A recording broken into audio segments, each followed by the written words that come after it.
Today we're going to talk about the years immediately following the end of World War II during the presidency of Harry S. Truman. So the post-war world, this war very much changed American society and America's place in the world. Before World War II, America's military was number 17 in the world. After World War II, America's military was number 1 in the world, and it has been ever since. After the war ended, also the Allies showed that they had learned from history. Remember, after World War I, the Allies punished Germany, made them pay reparations, humiliated them, took away their military and their land, and that led to the Germans becoming angry, resentful, and thirsty for revenge, which led to Hitler and the Second World War. So this time, the Allies said, we're going to learn from our mistakes in the past. We're not going to punish Germany or Italy or Japan, but instead, we're going to forgive them, and we're going to look to help them rebuild and become their ally so that they won't get to the point again where they want to turn to an extremist leader and go to war. And this has worked magnificently well. And it's because of this that there has not yet, hopefully never, been a World War III. So the U.S. and the Soviet Union, or the Union of Soviet Socialist Republics, became bitter enemies after World War II. Really, Russia and America had always been diametrically opposed ideologically, but before World War II, America was quite isolationist, did not want to get involved in world affairs, and then of course during World War II, the US and Russia were reluctant allies because both of us needed each other to defeat Hitler and the Nazis. But after World War II, we no longer have that common enemy, and now the US and the Soviet Union are the world's two superpowers, and yet they could not be more different in their goals for the world. The USSR was a communist state, and the US was a capitalist republic. The issue of freedom, therefore, is what divided America and Russia. America believing in giving individual freedom to its citizens and exporting that around the world, whereas Russia saw that as a threat. So the USSR became America's number one enemy, really for the next 45 years. Half of Europe was liberated from Nazi control by America, and the other half was liberated by the Soviet Union. Remember, after the Battle of Stalingrad, which took place around here, the Soviets pushed the Nazis back until the end of the war, where they met the Americans here. And after D-Day, the Americans pushed the Nazis back and liberated this territory, met the Soviets around here. So that meant that after the war was over, the United States got to determine the future of this territory that they liberated. They decided to leave and make them into free republics. And the USSR got to determine the future of Eastern Europe. They decided not to leave. They decided to set up communist puppet governments in these countries that they can control as satellite nations, as a buffer zone between them and the free world, and to use as their sphere of influence. And this is what caused Winston Churchill to say that an iron curtain had descended across the continent at the end of World War II. That being said, to symbolize the divide right here between free Western Europe and communist Eastern Europe. Winston Churchill made this comment about an iron curtain descending across the continent of Europe on March 5th, 1946, at a speech at a college in Missouri, where he was invited there by Truman. And what he meant was that Europe had become completely divided, and citizens of the communist countries in the East were not allowed to leave. They could not cross the border into Western Europe legally. Now, two countries in particular themselves were split into two nations by the Soviets and the Americans. One was, of course, Germany. Germany became two countries for the next 45 years. You had a free republic in West Germany, and then you had a communistic oligarchy in Eastern Germany. And even the city of Berlin, which was inside the Soviet zone, this too was divided between a free section in West Berlin and a communist section in East Berlin. So the free citizens in West Berlin were surrounded by communists, and many people fled across the border to escape to freedom, which is why in 1961 the Soviets put up the Berlin Wall. The other country that was divided at the end of World War II was Korea. Korea had been controlled by Japan before and during World War II. So after Japan was defeated, the Allies split control of it. Uh, the northern half of the Korean Peninsula went to the Soviet Union. The southern half went to the U.S.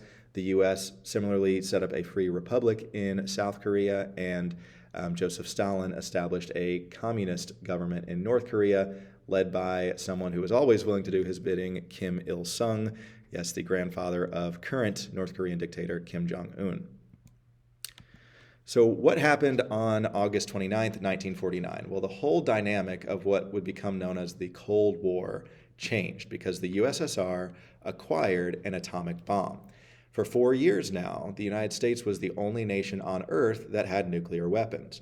Well, that all changed on August 29th, 1949, when Russia acquired a bomb too, making Russia the second country in the world with a nuclear weapon. Therefore, going into the 1950s, there was this sense of impending doom, that there was going to be a World War III and it would be fought with nuclear weapons, which would destroy everything and everyone on Earth. People truly thought the end was near and that nuclear war between these two bitter enemies of America and Russia was inevitable. And this is the period we know as the Cold War, because there was this constant threat of war, and yet it never heated up, specifically heated up between Russia and America.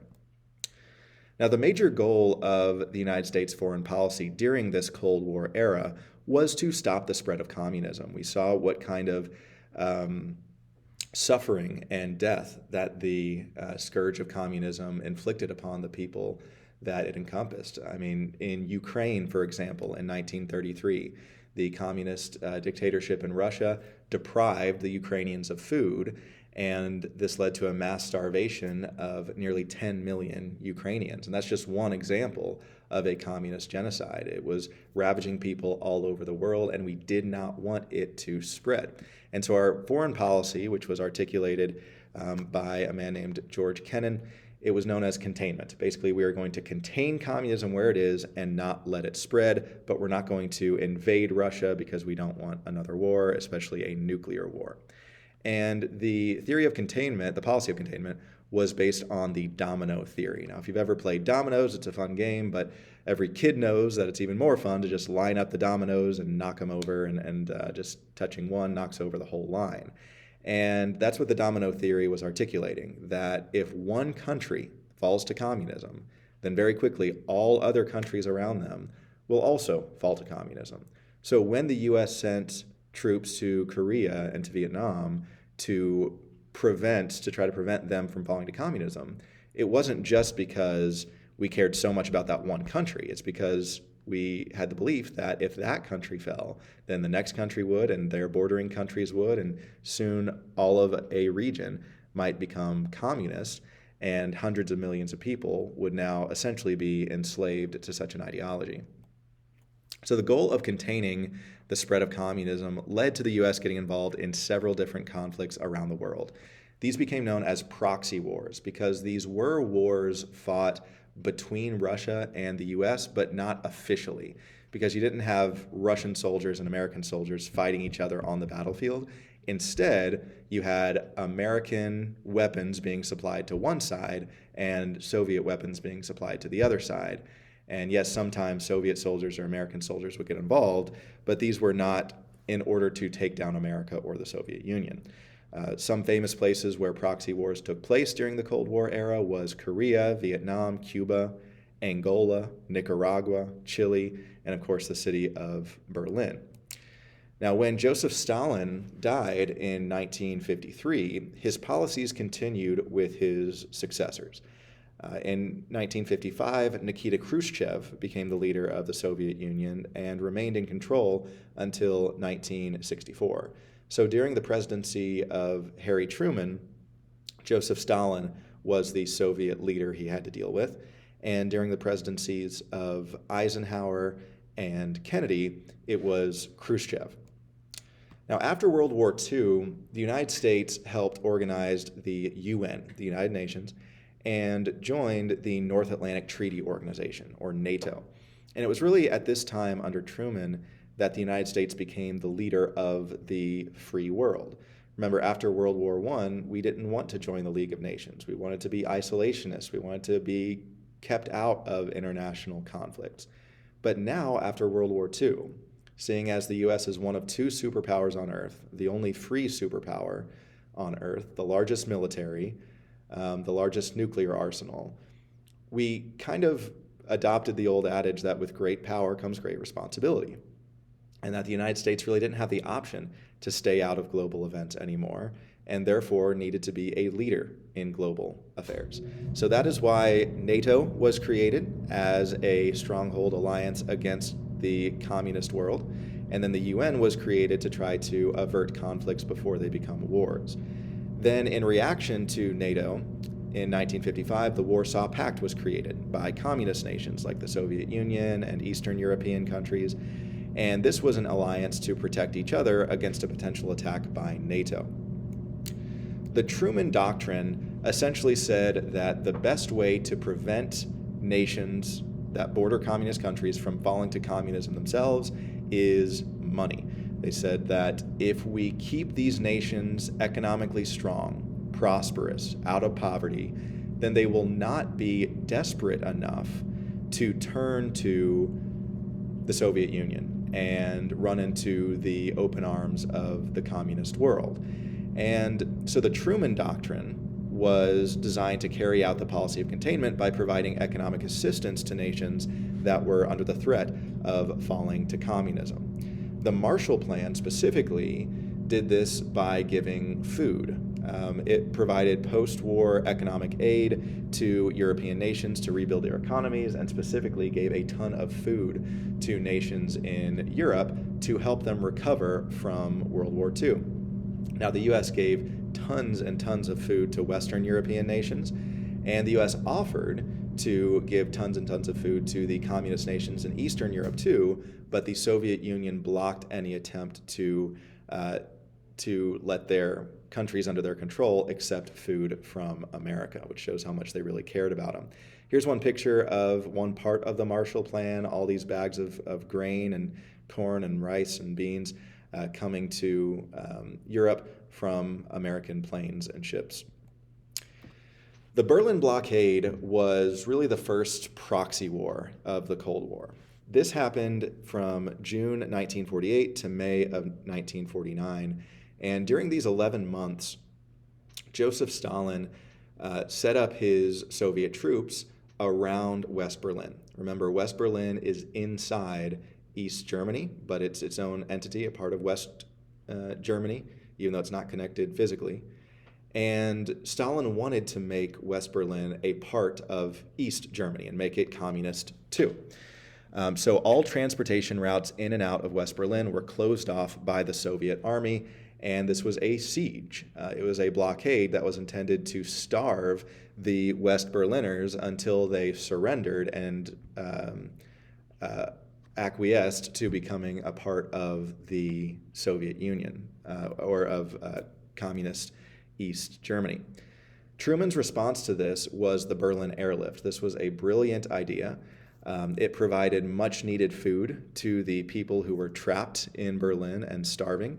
Basically, every day, the US and Britain would send planes with crates of food attached to parachutes. And they would fly over West Berlin every day and drop these crates down to the people who much needed this food. Now, they were being shot at, and a lot of these planes did get shot down, but thousands of pounds of food were dropped from these planes. And it really saved the people of West Berlin. It kept it free, and it sent a message to the Soviet Union that, hey, we are going to protect the free world wherever it exists. We are going to protect people from the communist threat, and we are going to contain communism where it is. We're not going to let it spread. So this was a big victory for containment, a victory for freedom, and Stalin released the Soviet Berlin blockade in May of 1949. Now, after World War II, just like after World War I, African Americans believed that society would finally give them equal rights since they had earned it on the battlefield and serving on the home front. Now, while these hopes were very much disappointed after World War I, after World War II, it was a different story. These hopes were actually fulfilled. However, it was a slow process that took 20 to 25 years to eventually come to completion. Now, the civil rights movement, as far as the presidency is concerned, really began with Harry S. Truman. Truman wanted to reward African Americans for their service in the world wars and also simply wanted to move the country forward. But he was not able to do so through Congress because Congress was run by Southern Democrats, which were largely white supremacists at the time. So Truman bypassed Congress and used his executive powers to establish the Committee on Civil Rights in 1946. He also strengthened the Civil Rights Division of the Justice Department, which, remember, had been started by Ulysses S. Grant in 1870 in order to fight the KKK. And Truman's strengthening of the Civil Rights Division of the Justice Department aided the efforts of black leaders to end segregation in schools. Now, most significantly, in 1948, Truman ordered the end of racial discrimination in the departments of the federal government. Remember, Woodrow Wilson, a Southern Democrat, had allowed segregation to work its way into the federal departments. Truman said, we're not going to have any more of that. And then he also desegregated the armed forces. So the integration of the military was a milestone, especially since most military bases were and are in the South. So you would have military bases being the only place in some regions of the South where black people and white people were allowed to live together and got along. Truman also tried to create legislation in Congress that would prevent employers from discriminating against the hiring of African Americans, but every time Southern Democrats blocked that legislation. In 1947, during the Truman years, you have a very important milestone taking place in the world of sports, because in 1947, the Brooklyn Dodgers, led by their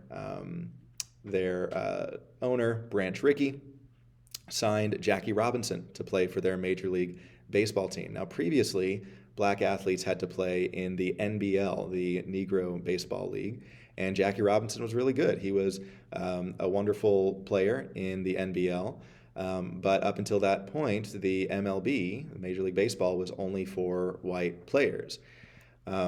So by signing Jackie Robinson on the Brooklyn Dodgers, Jackie Robinson became the first African American to play on a major league team.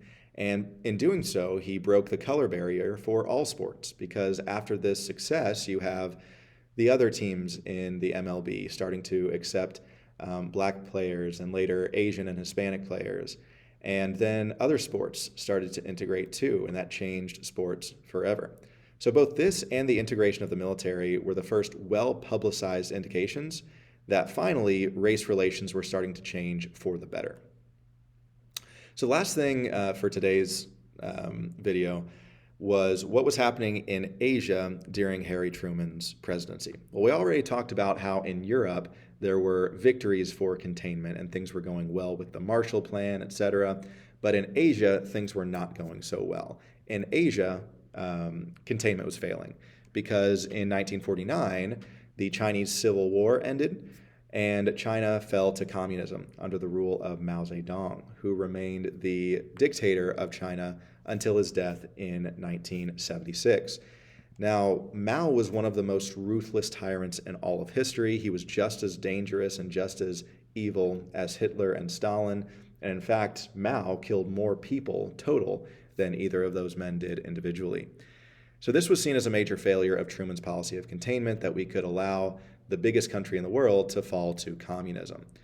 And after this major setback for freedom, Truman became determined that never again, under his watch, would another nation fall to communism. We were going to contain it where it was and not let it spread another inch. Therefore, in 1950, when the communist North Korean dictator Kim Il-sung, inspired by China's communist takeover and encouraged by Joseph Stalin, he sent his troops to invade South Korea in 1950 to try to make all of Korea communist. Well, this time, we didn't stand on the sidelines. Truman decided to intervene and send troops to Korea to fight back against the communist aggressors. This would become known as the Korean War, which we will talk about next time.